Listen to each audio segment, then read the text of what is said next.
A good job with a good wage is part of the American dream, and it's also the goal of people all over the world.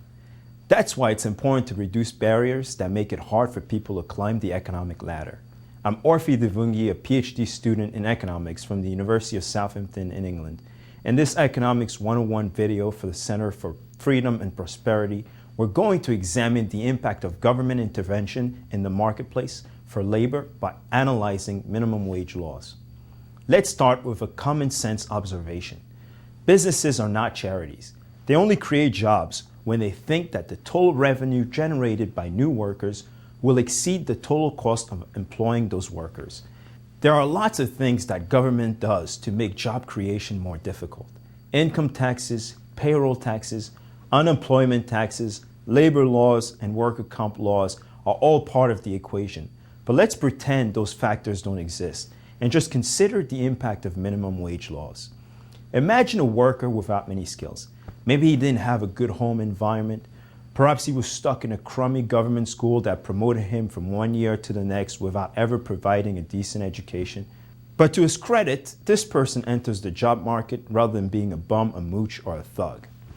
He may not have many skills to offer, but he hits the pavement and finally finds an employer willing to take a chance and pay him $6 an hour.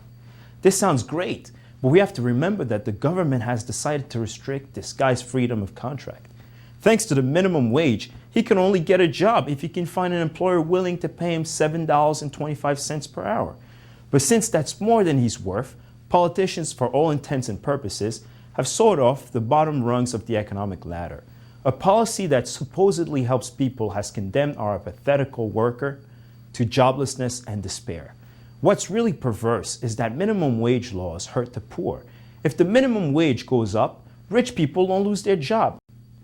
It's the kid at the fast food restaurant, the part-time worker at the mall, or the guy at the small business who wind up getting the axe.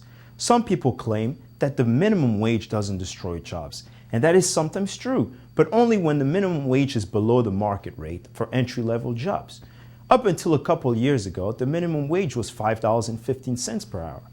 I don't think the government should have any minimum wage because it restricts the freedom of contract, but I wasn't too upset about $5.15 minimum wage because in most parts of America, all jobs were paying above that level. In other words, market forces meant that businesses were willing to pay more than $5.15, even for young workers and those with poor work skills. But let's look at some disturbing real-world evidence. From 2006 to 2009, the minimum wage was dramatically increased from $5.15 to $7.25. That's an increase of more than 40%. No wonder youth unemployment has increased so dramatically. This has been especially bad for minorities. To be sure, there are other factors that may be causing unemployment to rise, including a bigger burden of government spending, but researchers using statistical analysis time and time again find that the minimum wage plays a key role in causing joblessness. Let's conclude with a question for those of you who still think the minimum wage is a good idea.